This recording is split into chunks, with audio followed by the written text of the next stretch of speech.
is enough said. Happy Hump Day, Heat Nation! Your boy Ernest here, back with another Miami Heat Talk video. As you guys can hear, I'm feeling a lot better today. Woke up, thank you God so much, counting my blessings. So I am excited because together we rocking and rolling on another Miami Heat Talk adventure. Thank you guys so much for everybody that wrote me in the comments, wishing me to feel better. For everybody the last couple days that has wished a happy birthday to me and my daughter, I really appreciate you guys. Thank you so much. If you really want to give me a birthday present, y'all, don't forget to smash that like button. Do not forget to subscribe. We are less than 100 subscribers from the big 5,000 mark. So thank you guys so much for getting me there. And now, let's go ahead and go on another Miami Heat Talk adventure. Damn, I'm excited. Now look, it's going to be a little slow the next couple days. The Miami Heat don't have a game until Sunday. I think the Heat have a few winnable games coming up, so this could be really big for the Eastern Conference standings. Right now, the Miami Heat sit at the 6th seed. We're tied for the 5th seed, 2 games down from the 3rd seed. So these next 5 games can be crucial for the Heat. And it's like I said at the beginning of the season, you guys, this is exactly the way the Eastern Conference is. It's so tight with the standings. From seeds 3 to 10, I believe, you're looking at like a 5-game difference. So if you lose 2 straight, you can be out of playoff contention.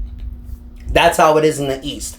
You got Cleveland and Boston, who are clearly head and shoulders above any team from the East right now. But it's like I've said before, give me a healthy Heat team in the playoffs, give me a motivated Jimmy Butler, and I think that he can contend with anybody. We just need to be healthy. But with that said, you guys, there's been little inclinations recently about the possibility of the Miami Heat going after a guy like Joel Embiid. Now, we've discussed this before, and I've mentioned in the past that I really don't think there's any way something like this can happen. But the reason why I'm mentioning it today, you guys, is because the last game after the Miami Heat played against the Philadelphia 76ers, some stuff happened. It was reported after the game that Tyrese Maxey questioned Joel Embiid's motivation towards the team. Joel Embiid's been late to a lot of team functions. He hasn't really shown his full commitment to the Philadelphia 76ers. And it was reported that Tyrese Maxey called him out in front of the team, saying that what you're doing coming late as the leader of this team, you're setting a bad example for all the players. Right now, Philadelphia has a 2-11 record. They're the worst in the Eastern Conference. They gave Paul George a 4-year maximum deal the offseason. Joel Embiid's only played 3 games. In these 3 games, he's averaging career lows. 14.7 points a game, 6.3 rebounds, 4 assists, 15% from the 3-point line. These are all career low numbers. Now, granted, it's only been 3 games. But before I move forward, you guys, normally with videos like these, I talk about the player, what they do, what can they bring to the table. And then towards the end of the video, I give you guys my real analysis. But I'm going to switch that today because a lot of times I do these videos, people don't watch to the end. They just hear little things that I say and run right to the comments.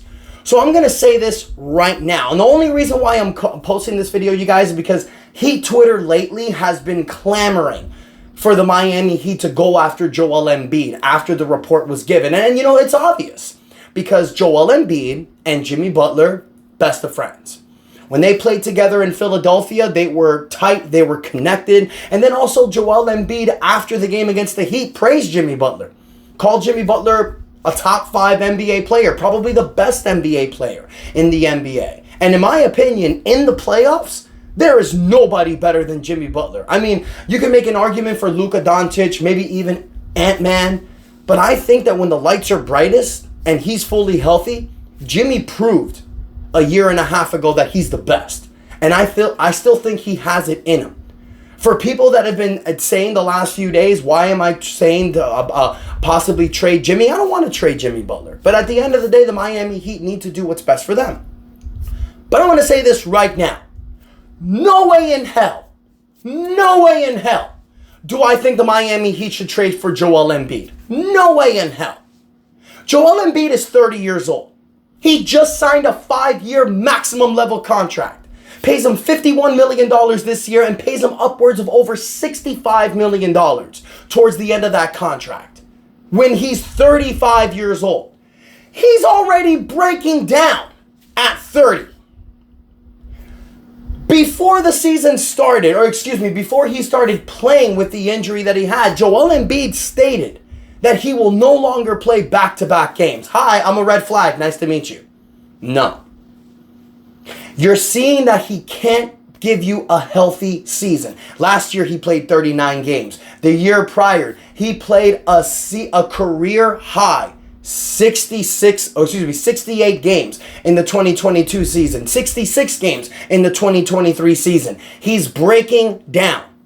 He can't give you a full season. He always gets hurt towards the playoffs. Yes, do I feel that Jimmy Butler and Joel Embiid can be a great fit together? Sure. Can Jimmy Butler and the Miami Heat revitalize Joel Embiid's career and make him more motivated? Maybe. But do I want to give so many assets for a guy like Joel Embiid? Because let's be real, he's making $51 million. Both the Philadelphia 76ers and the Miami Heat are first apron teams. So you're not a second apron team. You can make this trade. You can aggregate players in this trade, but you got to bring the salaries close. So that means you're going to have to give up maybe Bam Adebayo, Terry Rozier, Jaime Jaquez, multiple future first-round draft picks for a guy that probably isn't going to be available for the playoffs. So if you ask Ernest, should the Miami Heat make this trade? Hell no. Now, if this was 3 years ago, I'd be all over it. I'd be all over it, guys. Because look, last year, even though he only played 39 games, dude averaged 35 points a game, 11 rebounds, 1.7 blocks, 1.2 steals, and 5.6 assists a game. Those are MVP numbers. But he only played 39 games. So I don't think the Miami Heat should do this. Now, of course, does it make sense on paper? Sure. Joel Embiid and Jimmy Butler together, they can maybe take you to the promised lands.